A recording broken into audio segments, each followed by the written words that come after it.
रमन नाम का एक आदमी रहता था और वो मिट्टी के बर्तन बनाने का काम करता था। मिट्टी के बर्तनों के साथ साथ मिट्टी के खिलौने भी बनाकर बेचा करता था। रमन की पत्नी का नाम कमला था। कमला भी रोजाना काम करने के लिए जाया करती थी। घर का सारा काम भी संभालती थी। रमन और कमला के 2 बच्चे थे। बड़े बेटे का नाम अशोक था, वो 12 साल का था, और छोटे बच्चे का नाम संतोष था, वो 8 साल का था। वो दोनों स्कूल में पढ़ाई करते थे। रमन और कमला सोचते थे कि अब कुछ ही दिनों में धूप का मौसम शुरू हो जाएगा और बच्चों को छुट्टी भी मिल जाएगी। अगर दोनों बच्चे घर में रहा करेंगे तो हम उनको ऐसे घर में छोड़कर काम पर भी तो नहीं जाएंगे। ये सोच आते ही वो अपने पति के पास जाती है और उससे कहती है, ए जी, सुनते हो, धूप का मौसम आने ही वाला है। इतने दिन बच्चे स्कूल चले जाया करते थे, जिससे मैं भी बाहर जाकर कोई न कोई काम कर लेती थी। लेकिन जब अगर छुट्टियां मिल जाएंगी और बच्चे घर में रहा करेंगे, मैं उनको छोड़कर जा भी तो नहीं सकती ना। अगर छुट्टियां मिल जाएंगी तो घर की सारी जिम्मेदारी आपके ही कंधों पर पड़ जाएगी। उस वक्त शायद मैं कुछ नहीं कर पाऊंगी। अरे हाँ कमला, तू बिल्कुल ठीक कहती है। काम में व्यस्त होकर मैं तो ये बात भूल ही गया था। कमला, हम ना एक काम करते हैं, अपने बच्चों को तुम्हारे भैया के यहाँ 10 दिन के लिए भेज देंगे और फिर उसके बाद मेरी बहन के यहाँ हम उनको 10 दिन के लिए भेज देंगे।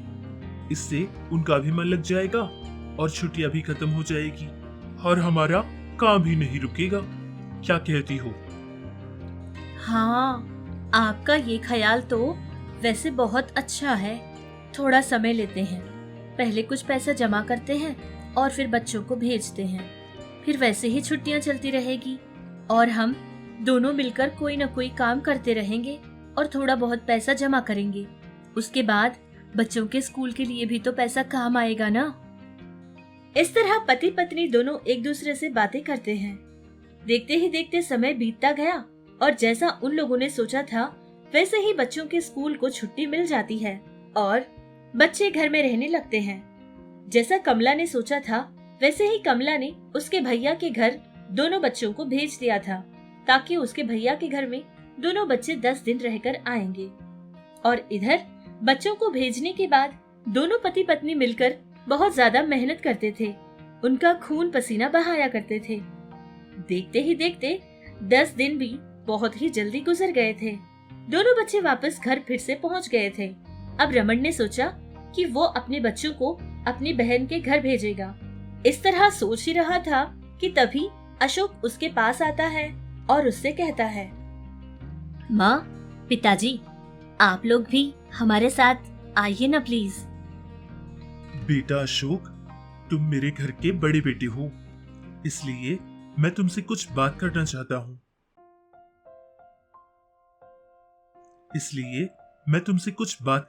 हूँ। बात असल में ये है कि तुम्हारे पिता को कोई दूसरा काम नहीं आता है बेटा। मैं कुछ कर सकता हूँ तो बस ये मिट्टी का काम ही कर सकता हूँ, और तुम्हारी माँ रोजाना दूसरी जगह काम करने के लिए जाती है। और देख रहे हो ना कि धूप भी कितनी तेज निकलती है। बहुत मेहनत करने के बाद ही हमारे यहाँ कुछ पैसा जमा होता है बेटा। और अगर छुट्टियों में तुम और तुम्हारा भाई हमारे साथ यहाँ रहोगे तो तुम्हारी माँ काम करने के लिए नहीं जा पाएगी ना। बेटा, तुम बड़े हो इसलिए मैं तुम्हें समझा रहा हूँ। अपने छोटे भाई का अच्छे से ध्यान रखना बेटा, क्योंकि अगर हम काम नहीं करेंगे तो हमें पैसा नहीं मिलेगा, और अगर पैसा नहीं तो रोटी नहीं। पिताजी, आप दोनों हमारे लिए इतनी धूप में भी कितनी मेहनत करते हैं पिताजी। पिताजी, मैं भी आप लोगों के साथ कोई काम करूंगा। मैं आप दोनों की पूरी सहायता करूंगा। अब मैं बड़ा हो गया हूं ना। अशोक की कही बातें सुनकर रमन बहुत ज्यादा खुश हो गया था, क्योंकि उसके बेटे ने बहुत बड़ी बातें की थी। लेकिन अपने बच्चों से मेहनत करवाए ये काम रमन को बिल्कुल पसंद नहीं था। जैसे रमन ने सोचा था अपने बहन के घर भेजेगा, वैसे ही उसने अपने बहन के घर उसके बच्चों को छोड़ आया था। रमन की बहन का नाम वसंता था। उसका पति अच्छी तरह कमा लिया करता था, जिससे उसको पैसे का घमंड बहुत ज्यादा आ गया था। अपने बच्चों से तो वो बहुत ज्यादा प्यार करती थी और उनका अच्छे से ख्याल भी रखती थी, लेकिन उसके भैया के बच्चे जो थे उनके साथ बिल्कुल ही प्यार का व्यवहार नहीं करती थी, क्योंकि उसका बड़ा भाई गरीब था। एक बार की बात है कि अपने बच्चों की याद आती है और रमन कमला दोनों मिलकर अपने बच्चों से मिलने के लिए रमन के बहन के घर के लिए निकलते हैं और जाते समय अपने बच्चों के लिए कुछ खाने की चीजें और कुछ खिलौने भी खरीद कर जाते हैं। भैया और भाभी उसके घर आ रहे हैं, ये बात वसंता को बिल्कुल पता नहीं थी, जिससे वो अपने कामों में व्यस्त थी। इधर रमन और कमला वसंता के घर पहुंच जाते हैं, लेकिन उन लोगों को वसंता ने देखा नहीं था। वसंता रमन के बड़े बेटे से बर्तन धुलवा रही थी। वो बेचारा बैठकर ढेर सारे बर्तन धो रहा था और छोटा बच्चा एक तरफ बैठकर बहुत जोरों से और तकलीफ से रो रहा था। उनको ऐसी हालत में देखकर माता पिता की तो सांसें अटक गई थी। तभी वसंता की आवाज उन लोगों को सुनाई देती है। अरे ओ अशोक, क्या कर रहे हो? तीनों टाइम बड़े आराम से बैठकर खाना खाते हो ना? ताकत नहीं है क्या हाथों में? कितना समय लगाओगे वो धोने में? और तुम क्या अपना मनहूस मुंह लेकर रोते बैठे हो? अगर अपना मुंह तुमने बंद नहीं किया ना, तो बहुत ही खतरनाक सजा दूंगी मैं तुम्हें। कह रहा था कि एसी चाहिए, एसी। चेहरा तो देखो। वसंता वसंता, ऐसी बातें मत करो। तुम्हारा भाई भले ही गरीब हो, लेकिन किसी के भी बच्चों को कितना प्यार देता है ना। और एक तुम ऐसा बर्ताव कर रही हो। अरे तुम ऐसी क्यों हो? क्या क्या कहा आपने? कैसी हूँ मैं? मैं बहुत ही अच्छी हूँ। अपने बच्चों के बारे में मुझे बहुत ज्यादा सोच आती है, इसीलिए तो कहती हूँ, अगर ऐसे लोगों को घर में बिठाकर खिलाते जाएंगे तो हमारा नुकसान ही हो जाएगा ना। अपने बच्चों को फॉरेन भेजकर पढ़ाई भी तो करवानी है। ऐसे भिखारियों को घर में बिठाकर खिलाते जाएंगे तो हमारा कितना पैसा नुकसान होगा। पैसे थोड़ी ना पेड़ पर उगते हैं। इस तरह वसंता बहुत ही जोर जोर से और गुस्से के साथ चिल्ला रही थी। ये सब देखकर कमला और रमन अपने बच्चों को वहां से चुपचाप लेकर चले जाते हैं।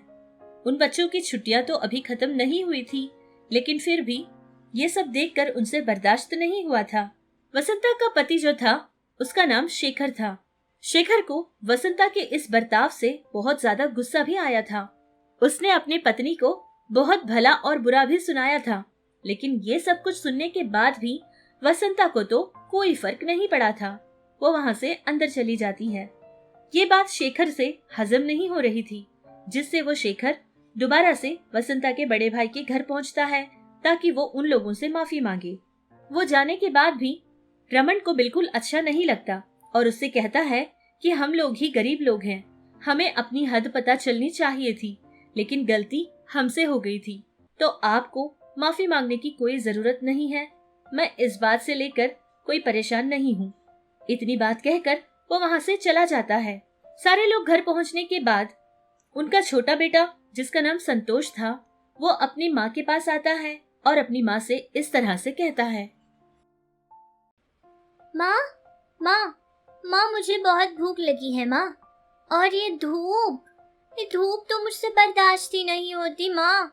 इतना गर्म है यहाँ पर। पिताजी, आपको पता है, बुआ जी के घर में ना एक ठंडा सा रूम था। कह रहे थे कि उसमें कुछ एसी लगा हुआ है। पिताजी, मुझे भी वैसे वाला ठंडा रूम चाहिए पिताजी। अरे छोटे, अगर कमरे में एसी रहेगी तो कमरे में बहुत सारे लोग भी रहेंगे, जिससे हमें बहुत तंगी महसूस होगी ना। इसीलिए वो बहुत सारे लोगों को उस कमरे में आने नहीं देते। हमारा घर देखो कितना अच्छा है ना, यहाँ बहुत ठंडी हवा भी चलती है। और माँ बाबूजी को तो देखो, हमारे लिए कितनी खाने की चीजें भी लाते हैं और खिलौने भी देते हैं। चलो ना, हम जाकर खिलौने से खेल लेते हैं। मैंने कभी नहीं सोचा था कि अपने भी ऐसा कोई काम करेंगे हमारी परिस्थिति जैसी परिस्थिति भगवान किसी को ना दे। आपने कहा था कि मेरी बहन जैसी कोई नहीं होगी। जितनी भी जमीन, जितनी जायदाद थी, सब कुछ उसके नाम कर दिया और दहेज के नाम से उसको सब कुछ ही दे दिया था। अब देखा आपने कि आपकी बहन ने क्या किया हमारे साथ। इस तरह बहुत ही दुखी होते हैं और बहुत ज्यादा रोती भी है। उसके बच्चों ने जो ख्वाहिश की थी, उनकी ख्वाहिश उन लोगों ने पूरी नहीं की। इस बात से उन बेचारों के दिल में चैन नाम का कोई चीज ही नहीं थी। सारी रात उन लोगों को नींद नहीं आई थी। इस तरह पूरी रात सोचता रहा और रमन को इस बात का बहुत ज्यादा ही दुख था।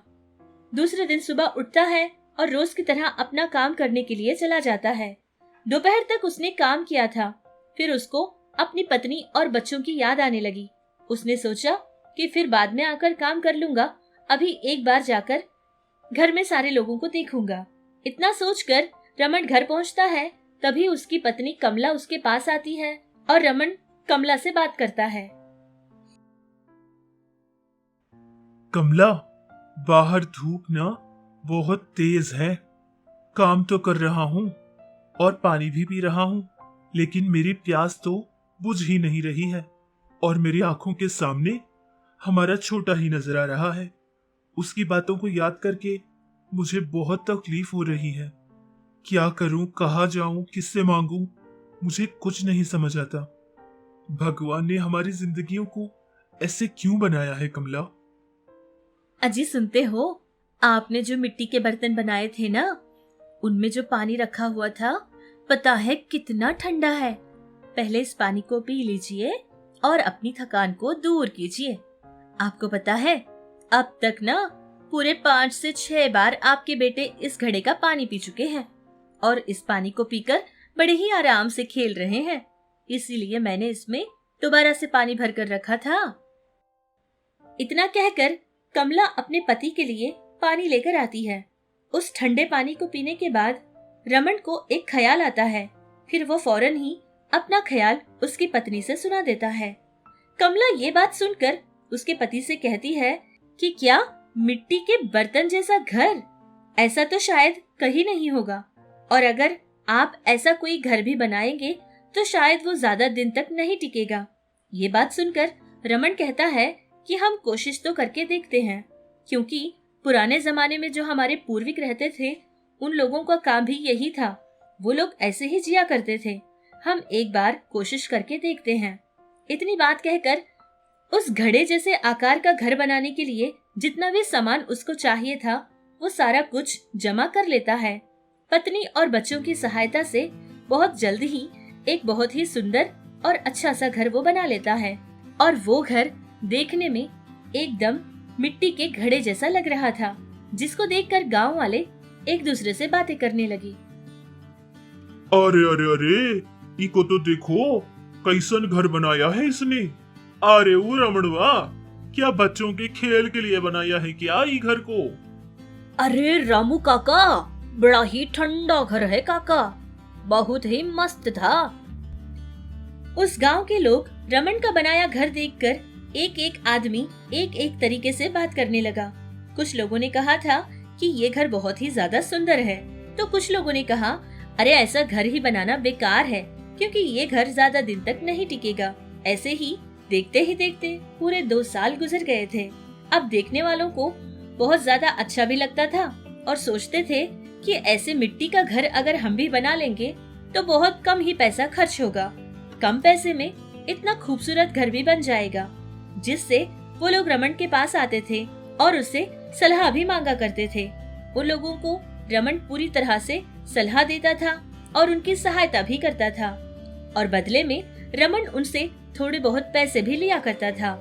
इस तरह रमन का काम धीरे धीरे बढ़ता गया और गांव के बहुत सारे लोग ऐसा घर बनाने में बहुत दिलचस्पी भी दिखाया करते थे, जिससे रमन को अच्छे खासे पैसे मिलते थे और वो अपने बच्चों को अच्छे से स्कूल में पढ़ाया भी करता था। धीरे धीरे उसका काम बहुत अच्छा चलने लगा। कम समय में ही उसने अच्छे खासे पैसे कमा लिए थे। उनकी घर की हालत धीरे धीरे ठीक होने लगी। अब उनका घर बहुत ही खुशियों से भर गया था, क्योंकि उसकी कमाई भी उसके काम से बहुत ज्यादा बढ़ गई थी। खामोश रहकर, चुप रहकर सारी समस्याओं का हल निकल सकता है, जैसे कि हमारे रमन की जिंदगी में भी निकल गया था। और हमें भी चाहिए कि हम भी रमन की तरह चुपचाप रहकर भगवान की आज्ञा समझकर उसको मानते रहें, और जितना हमसे होगा उतना हम कोशिश करें। कामयाबी देना और हमें आगे लाना ये तो भगवान के हाथ में है। प्रकाश नाम का एक आदमी रहता था और वो आदमी बहुत ज्यादा मेहनती था। बचपन से ही उसको मेहनत करने की बहुत ज्यादा आदत थी। अपनी मेहनत से ही आगे बढ़ गया था। आज प्रकाश एक बहुत बड़ा बिजनेसमैन बन गया था। उसकी कंपनी में बहुत सारे वर्कर्स भी काम किया करते थे। सारे लोगों को काम भी देता और उनके साथ बहुत प्यार से भी रहा करता था। प्रकाश का इकलौता बेटा था जिसका नाम शरद था। इकलौता होने के कारण उसकी पत्नी प्रिया उनके बेटे को बहुत ज्यादा प्यार और लाड दिया करती थी, जिससे शरद बड़ा तो हो रहा था लेकिन उसको मेहनत या फिर काम करने की कोई आदत नहीं थी। सारे काम उनके घर के नौकर ही किया करते थे, जिससे शरद बहुत ज्यादा ही कामचोर बन जाता है। उसको खुद का काम भी करना नहीं आता था और तो और सारे पैसे अपने दोस्तों के साथ मिलकर खर्च किया करता था। ये सब देखकर प्रकाश को तो बहुत गुस्सा आता था कि ये लड़का कब बदलेगा। एक दिन की बात है कि प्रकाश अपनी पत्नी प्रिया से बात करता है। प्रिया, ये जो तुम कर रही हो बिल्कुल गलत है। हाँ, मैं मानता हूँ कि हमारा एकलौता बेटा है, लेकिन तुमने उसको पूरी तरह से अपने सर पर चढ़ा रखा है। अगर तुम ऐसे ही उसको लाड और प्यार देती रहोगी तो कल को उसका भविष्य क्या होगा। इतना भी लाड करना बहुत गलत है, क्योंकि तुम्हारे इस लाड से उसकी जिंदगी और उसका भविष्य दोनों ही बर्बाद हो रहे हैं। अरे बंद कीजिए ना आपकी ये सारी बेकार की बातें। इकलौता बेटा है हमारा, कोई 4-5 औलाद थोड़ी ना है। अब जो कुछ भी है सब कुछ उसी का तो है ना। हर छोटी छोटी बात पे आप ऐसे उसका क्लास क्यों ले लेते हैं। इतना पैसा है हमारे पास, अगर उन पैसों में से कुछ खर्च कर ही लेगा तो इसमें इतना बड़ा पतंगड़ बनाने की क्या जरूरत है। प्रिया, ये तुम कैसी बकवास कर रही हो। बेटे के प्यार में तुम पूरी तरह से अंधी बन चुकी हो। इतना पैसा वो लड़का खर्च कर रहा है और बेकार में ही इतना नुकसान कर रहा है, और तुम उसको रोकने के बजाय उसका साइड ले रही हो। बड़े कहते हैं ना कि बैठकर खाने से पहाड़ों का मानित पैसा भी खर्च हो जाता है। अगर ऐसा ही चलता रहेगा तो कल को उसकी जिंदगी में कुछ नहीं बचेगा। इस तरह प्रकाश की ये सारी बातें सुनकर भी प्रिया उसकी सारी बातें अनसुनी कर देती है। वक्त तो ऐसे ही गुजर रहा था। एक बार की बात है कि शरद अपनी माँ के पास आता है और कहता है कि मुझे कुछ पैसे दे दो, मैं कार में अपने दोस्तों के साथ बाहर घूमने वाला हूँ। उसकी माँ भी ऐसे ही करती है और फिर शरद चला जाता है कार में घूमने के लिए अपने फ्रेंड्स के साथ। आधी रात हो गई थी लेकिन वो लड़का घर वापस नहीं पहुंचा था। इधर उसकी माँ अपने बेटे के लिए इंतजार कर रही थी और उसका पिता भी देख रहा था कि उसका जवान बेटा अभी तक घर नहीं पहुंचा। शरद, क्या ये घर आने का समय है? अगर तुम्हारे पिताजी को पता चला कि इतनी आधी रात के समय तुम घर पहुंचे हो तो पता है कितना बड़ा हंगामा हो जाएगा। अभी जल्दी से जा और अपने हाथ पांव धोकर आ जा। खाना खाकर सो जाएगा तो शायद गड़बड़ नहीं होगी। जल्दी कर, मैंने भी कुछ नहीं खाया था। तेरा इंतजार करते हुए ऐसे ही बैठ गई थी। तेरे पिताजी तो पहले ही कह रहे थे, लेकिन मैंने उनकी बात कहाँ मानी। क्या माँ, तुमने अब तक खाना नहीं खाया? अरे माँ, किसने कहा था मेरा वेट करने के लिए? सॉरी माँ, तुम जाओ और खाना खा लो, क्योंकि मैं अपने फ्रेंड्स के साथ बाहर खा के आया हूँ। माँ बहुत जबरदस्ती कर रहे थे ना, मुझे खाना पड़ा। जाओ माँ, जल्दी से खाना खाकर सो जाओ।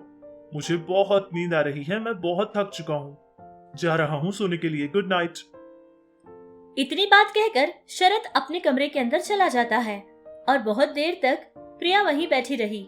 उसके बाद भूखी थी, उठकर खुद ही खाना अकेली ही खा लेती है और जाकर अपने कमरे में सो जाती है। ये सब कुछ देख रहे प्रकाश को बहुत ज्यादा बुरा लग रहा था। उसका बेटा उसके हाथ से निकला जा रहा था, जिसकी चिंता उसको बहुत ज्यादा थी। प्रकाश ने सोचा कि अब उसके बेटे को सबक सिखा कर ही रहना पड़ेगा, वरना ये लड़का तो हाथ से निकल ही जाएगा। जो कुछ मैंने इतनी मेहनत करके कमाई थी सारी की सारी कमाई ये बर्बाद कर देगा और फिर खुद सड़क पर आ जाएगा।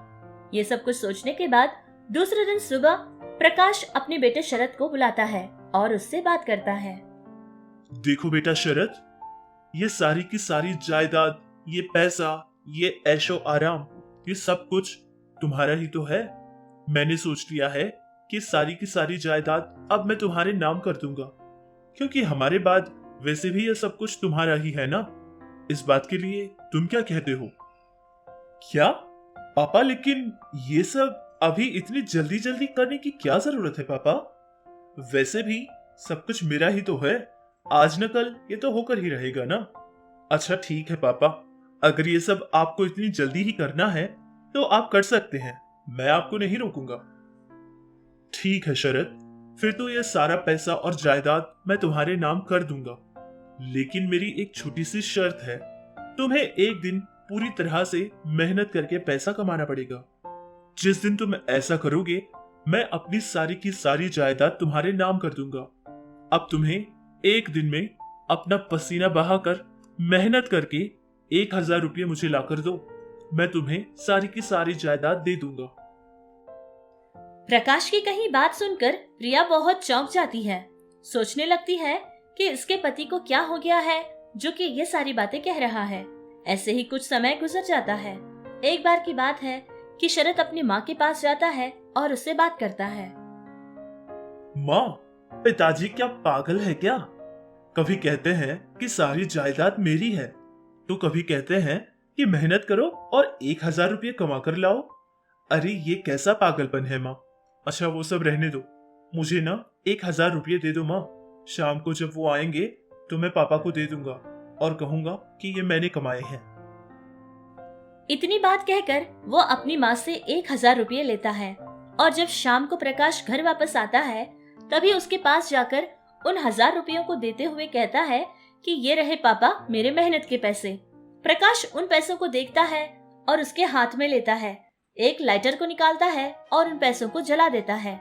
ये सब कुछ देखते हुए भी शरद उसे कुछ नहीं कहता। उसके बाद प्रकाश कहता है कि इस शर्त में तुम हार चुके, दोबारा से जाओ और मेहनत करके 1000 रुपये कमा कर लाओ। ये बात सुनकर शरद वहाँ से चला जाता है और फिर दूसरे दिन ही अपने एक दोस्त के पास 1000 रुपये लेकर आता है और फिर दूसरे दिन भी ऐसे ही करता है। शरद उन पैसों को अपने पिता को देता है और कहता है कि ये मेरे मेहनत के 1000 रुपये हैं। प्रकाश उन पैसों को भी अपने हाथ में लेता है और उन नोटों को फाड़ देता है और उन पैसों के टुकड़े टुकड़े बना देता है। लेकिन ये सब कुछ देखते हुए भी शरद कुछ नहीं कहता। उसका बाप उससे फिर से कहता है कि तुम जाओ और मेहनत करके 1000 रुपये कमा कर लाओ। पिता की कही ये बात सुनकर इस बार शरद बहुत ज्यादा गुस्सा हो जाता है और फिर एक रोज जाकर अपने ही घर के लॉन में बैठ जाता है और बहुत ही गहरी सोच में डूबा हुआ था। तभी उसका एक दोस्त जिसका नाम विनोद था, वो लड़का उसके पास आता है और उससे बात करता है। अरे दोस्त शरद, क्या कर रहा है? अरे वाह, इतना सीरियसली बैठकर क्या सोच रहा है भाई? आज से पहले तो तुझे इतना सीरियस मैंने कभी नहीं देखा। अरे यार विनोद, मैं ना बहुत तंग हो चुका हूँ मेरे पापा से। यार कहते हैं कि सारी जायदाद का मालिक मैं हूँ और फिर कहते हैं कि पैसा भी कमा कर लाओ। मैंने दो बार उनको 1000 रुपये ले जाकर दिए भी थे, दोनों बार उन्होंने पैसों को बर्बाद कर दिया। और मुझे ये बात समझ नहीं आती यार कि उनको पता कैसे चल जाता है कि वो पैसे मेरे मेहनत के नहीं है। अब क्या करूं, कुछ समझ नहीं आ रहा। अच्छा तो ठीक है ना यार, इसमें इतना सोचने की क्या जरूरत है। एक बार वैसा ही कर जैसे तेरे पिता चाहते हैं। इस बार मेहनत करके पैसा कमाने की कोशिश कर। 1000 रुपये ही की तो बात है, कमा यार, और फिर उसके बाद सारी जायदाद भी तो तेरी होगी ना। हाँ दोस्त, तू शायद ठीक कह रहा है। इस बार मैं खुद मेहनत करूंगा और पैसा कमाऊंगा। 1000 रुपये ही की तो बात है ना, बस 1 ही घंटे में कमा लूंगा और फिर सारी की सारी जायदाद अपने नाम करवा लूंगा। इतनी बात उसके दोस्त से कहता है और फिर शरद वहाँ से चला जाता है। जैसा उसने सोचा था वैसे ही दूसरे दिन सुबह जल्दी उठता है और काम की तलाश में निकलता है। एक जगह कुछ काम चल रहा था जहाँ जाकर शरद भी अपने लिए काम मांगता है और वहाँ उसको काम भी मिलता है। शरद वहाँ कूली का काम कर रहा था। सुबह से लेकर शाम हो गई थी और फिर रात भी हुई थी। तब जाकर वो अपने पैसे वसूल करता है। सारा दिन काम करने पर शरद को 500 रुपये मिल जाते हैं, जिन पैसों को देखकर वो चौंक जाता है और वहाँ काम करने वाले बाकी लोगों से पूछता है कि ये कितने पैसे हैं। तभी वहाँ का वो आदमी उससे जवाब देता है, अरे लड़के, 500 नहीं तो क्या तुझे 5000 मिलेंगे इस काम पे? आया बड़ा अमीर घराने का बेटा, पता नहीं कहाँ कहाँ से आ जाते हैं लोग। ये काम कोई बड़े बड़े अमीर लोगों का नहीं है बेटुआ। तूने जो काम किया उसके बाद तो लोग तुझे कूली वाला कहकर बुलाएंगे। अब इस काम के तुझे इतने ही पैसे मिलेंगे। उस आदमी का ये जवाब सुनकर शरद को समझ आ जाता है कि पैसा कमाना कितना मुश्किल का काम है। इतना पसीना बहाने के बाद उसको सिर्फ 500 रुपये ही मिले थे, लेकिन उसके पिता ने उससे कहा था कि उसको मेहनत करके 1000 रुपये जमा करने हैं। उसके बाद शरद दूसरे दिन भी वही काम के लिए चला जाता है और दूसरे दिन भी उसको 500 रुपये मिल जाते हैं, जिन पैसों को लेकर खुशी खुशी अपने पिता के पास पहुंचता है और वो 1000 रुपये उसके पिता को देता है और कहता है कि ये रहे पिताजी, मेरे मेहनत के पैसे, ये मैंने मेहनत करके कमाए हैं। इतनी बात सुनकर प्रकाश उन पैसों को अपने हाथ में लेता है और अपने बेटे की तरफ देखता है। उसके बेटे का चेहरा पूरी तरह थका हुआ था और उसका पसीना टपक रहा था, और तो और उसके बेटे के कपड़े भी बहुत ज्यादा मैले हो चुके थे, जिनको देखकर प्रकाश मन ही मन खुश तो होता है, लेकिन उन पैसों में से 100 रुपये की नोट निकालता है और उसको लाइटर से जलाने ही वाला होता है कि तभी शरद को बहुत गुस्सा आ जाता है और उन पैसों को अपने पिता के हाथ से छीन लेता है और फिर उसको लगी हुई आग को बुझाते हुए बहुत ही गुस्से से उसके पिता से बात करता है। पिताजी, रुक जाइए, ये आप क्या कर रहे हैं? 2 दिन मैंने कितनी मेहनत करके कमाए थे ये पैसे, मैंने अपना पसीना बहाया था पिताजी, और आप इन पैसों को आग लगाने वाले थे, आप इनको जलाने वाले थे। ये मेरी मेहनत थी पिताजी। वेरी गुड मेरे बच्चे, आज तुम सचमुच में इस शर्त में जीत चुके हो। इससे पहले तुमने मुझे 2 बार पैसे लाकर दिए थे और दोनों ही बार मैंने उन पैसों को बर्बाद किया, लेकिन तुमने उस वक्त मुझे कुछ नहीं कहा था, चुपचाप खड़े होकर तमाशा देख रहे थे ना। लेकिन आज जो पैसा तुमने मेहनत करके कमाया था, उनमें से मैंने 100 रुपये जलाने की क्या कोशिश की, तुम्हें देखा कितना गुस्सा ही आ गया। यही होती है बेटा मेहनत की कमाई की ताकत। अब तुम समझ चुके हो कि मेहनत करके पैसा कमाना कितना मुश्किल होता है। अब तुम जान चुके हो कि मेहनत किसको कहते हैं और उन पैसों की कितनी इज्जत करनी चाहिए। मैं तुम्हारे अंदर यही बदलाव देखना चाहता था बेटा। आज ही मैं सारी की सारी जायदाद तुम्हारे नाम कर दूंगा। आज के बाद ये सब कुछ तुम्हारा होगा। नहीं पिताजी, ऐसा कोई काम मत करना। मेरे नाम पे मुझे कोई जायदाद या पैसा नहीं चाहिए। सच कहूँ तो आपकी इस शर्त की वजह से मुझे मेहनत का पता चला और मुझे बहुत अच्छा सबक भी मिला था पिताजी। आज के बाद मैं कभी पैसा बेकार में खर्च नहीं करूँगा, और तो और मैं कल से ऑफिस आऊँगा पिताजी।